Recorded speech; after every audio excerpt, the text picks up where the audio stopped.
पंजाबी तो मैं भी हूँ। जब मैं पैदा हुआ पंजाब में पैदा हुआ था भाई।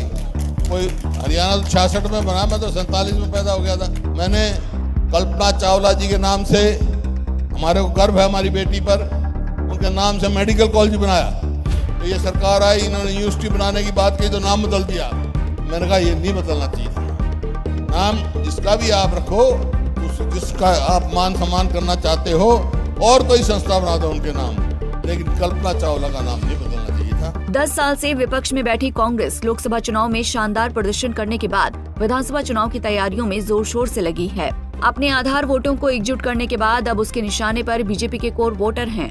पार्टी ने इसकी शुरुआत पंजाबी समुदाय से की है। रविवार को पूर्व मुख्यमंत्री मनोहर लाल खट्टर के गढ़ करनाल में कांग्रेस की ओर से पंजाबी सम्मेलन आयोजित किया गया, जिसमें बतौर मुख्य अतिथि भूपेंद्र सिंह हुड्डा शामिल हुए।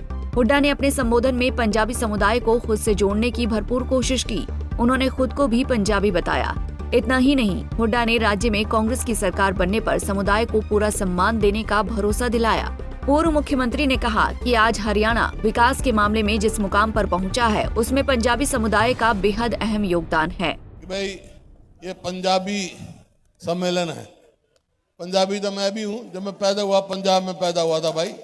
कोई हरियाणा तो 66 में बना, मैं तो 47 में पैदा हो गया था। उस टाइम पंजाब था।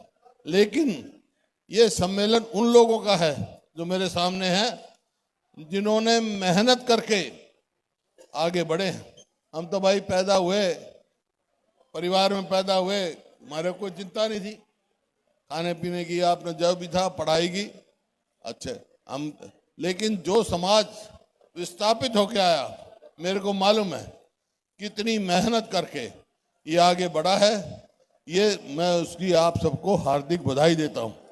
मैं सोच रहा था कि भाई ये समाज जो दुकानदार भी हैं, व्यापारी भी हैं, इतनी प्रगति कैसे करी। उसका एक मुख्य कारण ये भी है कि इन्होंने लोगों से मुनाफा कम कमाया, उनकी खाल कम तारी भाई, सब मतलब कम से कम मुनाफे पे कार्य किया। इस वास्ते समाज परिवार जो व्यापार में बढ़ा, इस बात की मैं आप सबको हार्दिक बधाई देता हूँ। भाई जिस प्रकार से मेहनत हुई, दिन रात मेहनत किया है इस समाज ने, ये छोटी बात नहीं है। मेरे को भी प्रदेश की सेवा का मौका मिला 2005 में, तो मैं कह सकता हूँ 2014 में जब हरियाणा छोड़ा हमने, तो हरियाणा प्रति व्यक्ति आय में, प्रति व्यक्ति निवेश में, नौकरी देने में, कानून व्यवस्था में, खेल खिलाड़ियों में नंबर 1 था। ये सरकारी आंकड़े हैं। लेकिन 9.5 साल के बाद हमारा हरियाणा किस चीज़ में नंबर 1 हो गया भाई?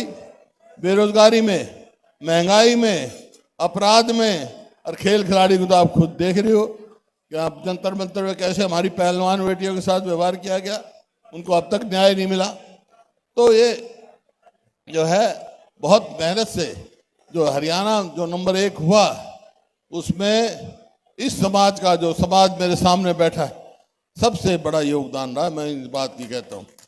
अगर आपने कंधे से कंधा मिलाकर, चाहे मेरे को मौका मिला, चाहे साथियों ने बताया, चाहे राज्यसभा हो, चाहे पब्लिक सर्विस कमीशन हो, चाहे सबॉर्डिनेट सर्विस कमीशन हो, चाहे इंफॉर्मेशन कमीशन हो, जहाँ पे भी मौका मिला, मैंने समाज को पूरा मान सम्मान दिया।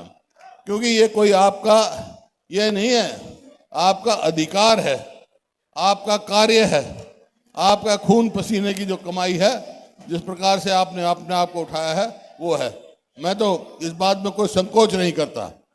जब ये आप समाज आया यहाँ, हमारा समाज पिछड़ा हुआ था, आपने बहुत कुछ सिखाया है यहाँ के समाज को, बहुत कुछ सिखाया है, बहुत आगे बढ़ाया है। इस बात के लिए मैं आपका धन्यवाद हूँ। मेरे को मालूम है, मैं तो बचपन से वहाँ जो रोहतक में कैंप है, उसके साथ ही मेरा मकान है। तो मैंने देखा है आप लोगों ने बहुत हमारे को बहुत कुछ सिखाया है, और आगे भी सिखाएंगे, रास्ता दिखाएंगे। भाई आज मदन लाल ढींगरा जी की बात है, उनको तो मैं नमन करता ही हूँ। और इसी वजह से 13 सेक्टर में मैंने उनका स्टैचू बनाया था, क्योंकि वो पहले वो हैं जो देश की आज़ादी की लड़ाई शुरू करी, जिन्होंने देश में जज्बा भरा संघर्ष का। लेकिन मेरे को पता लगा जब यहीं से विधायक और मुख्यमंत्री मनोहर लाल खट्टर जी उस स्टैच्यू को इंद्री ले गए, कभी ऐसा नहीं सुना। आपको पता होगा, ठीक है ना ये बात। मैंने कल्पना चावला जी के नाम से, हमारे को गर्व है हमारी बेटी पर, उनके नाम से मेडिकल कॉलेज बनाया। तो ये सरकार आई, इन्होंने यूनिवर्सिटी बनाने की बात की तो नाम बदल दिया। मैंने कहा ये नहीं बदलना चाहिए था नाम जिसका भी आप रखो, उस जिसका आप मान सम्मान करना चाहते हो, और कोई संस्था बना दो उनके नाम, लेकिन कल्पना चावला का नाम नहीं बदलना चाहिए था। तो ये आपके सामने है भाई, ये तो खुद आप देखो कि आपके समाज की इज्जत कौन करता है, किसने की। मैं तो जहां तक मेरा सवाल है, मैं एक बात कह के जा रहा हूं, कांग्रेस की सरकार आएगी तो सबसे पहला हमारा काम होगा विस्थापित समाज के वेलफेयर बोर्ड बनाने का काम होगा, ताकि हमारा वेलफेयर हो, जो किसी की कठिनाई है वो दूर हो। और आप में से ही जो आप सब यहाँ नेता हैं, उनमें से ही उसका चेयरमैन बनाएंगे, ताकि आपकी तकलीफ, दुख तकलीफ लेकर आगे चले। और भी जो समाज की कठिनाइयाँ हैं, दिखते हैं, मेरे को मालूम है रीसेटलमेंट हुआ, बहुत सारे लोगों को मिला, बहुत सारे लोग रह भी गए। तो सबका ठीक तरह से रीसेटलमेंट हो, उसके लिए वेलफेयर बोर्ड हम बनाएंगे, ताकि हमारा समाज जिसका इस आज के हरियाणा बनाने में, निर्माण करने में बहुत बड़ा सहयोग है, उसका हम पूरा मान सम्मान करें। कांग्रेस की सरकार आएगी तो समाज को पूरा मान सम्मान और उचित स्थान मिलेगा, ताकि हम आगे बढ़ें हर चीज में। हमने राज्यसभा हो, हर जगह मैंने प्रयास किया कि आपके समाज को स्थान मिले, आगे भी यही हम प्रयास करते रहेंगे। बता दें कि वर्तमान में प्रदेश में केंद्रीय मंत्री मनोहर लाल खट्टर पंजाबी समुदाय के सबसे बड़े नेता माने जाते हैं, जिसके कारण इस समुदाय पर भाजपा की अच्छी पकड़ मानी जाती है। खट्टर के सीएम पद से हटने को लेकर पंजाबियों के एक बड़े वर्ग में नाराजगी की बात भी कही जा रही है। ऐसे में कांग्रेस विधानसभा चुनाव से पहले उनकी नाराजगियों को भुनाने में जुट गई है। पार्टी ने करनाल, जो कि इस समुदाय का गढ़ माना जाता है, वहां से रैली कर एक बड़ा संदेश देने की कोशिश की है। Bureau report, Punjab Kesari TV. हमसे जुड़े रहने के लिए हमारे YouTube चैनल को सब्सक्राइब करें और नई वीडियो की नोटिफिकेशन के लिए बेल आइकॉन को दबाएं।